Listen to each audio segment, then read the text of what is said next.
जुले नमस्कार और सलाम। जैसा मैंने आप लोगों को कल बताया था कि 21 दिन के अनशन के बाद हमारे 10 दिन के लिए महिलाएं अनशन पर रहें, तो कुल मिला के लगभग 31 दिन। और इस बीच युवा लोगों के आने और महिलाओं के जाने में एक अंतराल था। उसमें हम 3 दिन के अनशन पर बहुत से लोगों के साथ आज हैं। यहाँ पर बहुत से महिलाएं हैं और पुरुष भी हैं। लगभग 400-500 लोग यहाँ पर जुटे हैं आज दिन में। मौसम काफ़ी बादल वाला है, लेकिन उतना ठंड भी नहीं है। अच्छा है, क्योंकि धूप तेज़ हो तो और भी मुश्किल होती है चमड़े पर, त्वचा पर।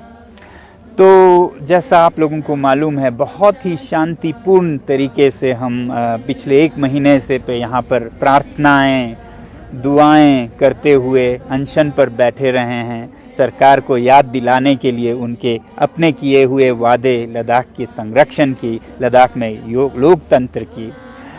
मगर फिर भी हमें बताया जा रहा है कि ये जो 7 अप्रैल रविवार को पश्मीना मार्च हम कर रहे हैं गांधी जी के पदचिन्हों पर, उसके बारे में सरकार कुछ ज़्यादा ही कदम ले रहे हैं।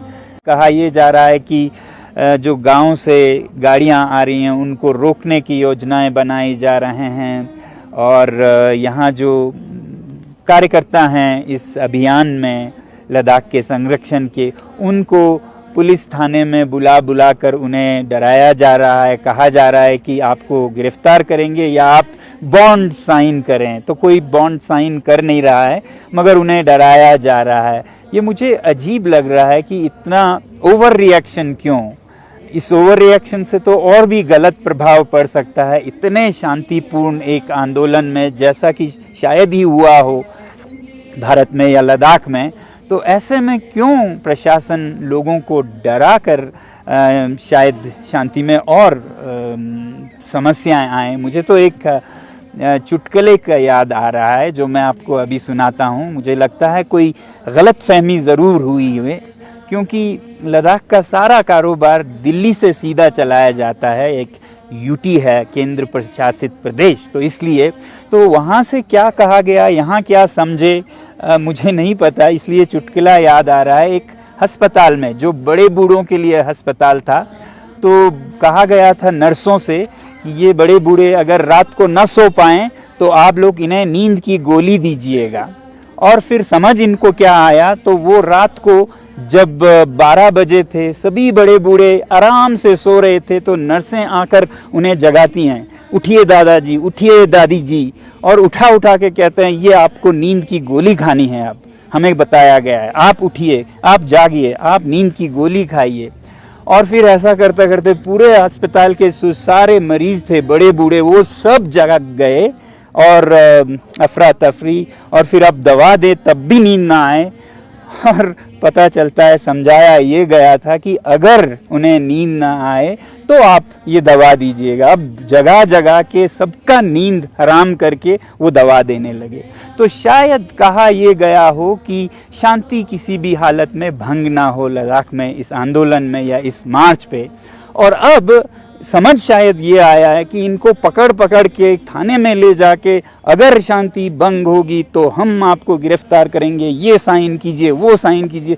जो इतनी शांति थी 30-31 दिनों से, जो ये पूजा चल रहा है, पाठ चल रहा है, आज तक एक छोटा सा वाकया भी नहीं हुआ कहीं जहाँ पर किसी ने आवाज़ भी उठाई हो, पत्थर या कुछ लाठी की तो बात छोड़िए। इतने शांतिपूर्ण ढंग से लोग प्रार्थनाएं कर रहे हैं, उसमें उन्हें पकड़ के थाने में ले जाके, अगर आप शांति भंग करेंगे हम आपको गिरफ्तार करेंगे। तो इसी से होगी अगर भंग होगी शांति, तो मुझे तो ये डर लगता है।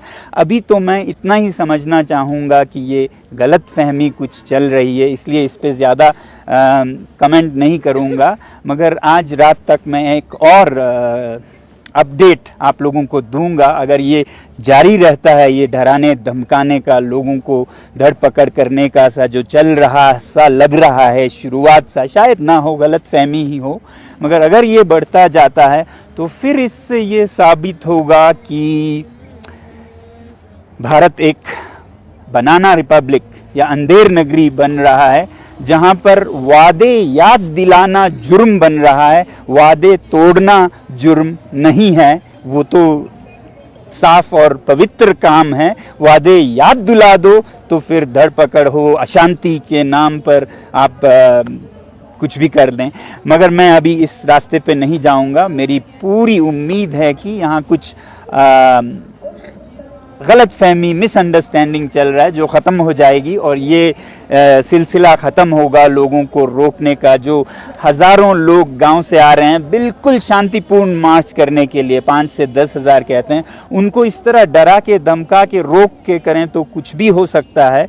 और जो 1000 लोग भारत के अलग अलग जगहों से लद्दाख में आ रहे हैं, उनको भी इस तरह से अगर सताया जाए तो फिर थोड़ा माहौल बिगड़ भी सकता है। मगर मेरी पूरी उम्मीद है ऐसा कुछ नहीं होगा, ये गलतफहमी भी ख़त्म हो जाएगी और शाम तक हम शांति ही देखेंगे और शांति से ही हम यहाँ रहेंगे, पूजा पाठ करेंगे और मार्च करेंगे। आप जुड़े रहिएगा। आज रात को मैं एक और अपडेट दूंगा क्योंकि 3 दिनों के लिए मैं यहीं पे हूँ, इस प्रार्थना स्थल कहिए या अनशन स्थल पर, लद्दाख के बाकी सभी नेताओं के साथ, महिलाओं के साथ, युवाओं के साथ। तो फिर अपडेट दूंगा। बहुत बहुत धन्यवाद। जय हिंद।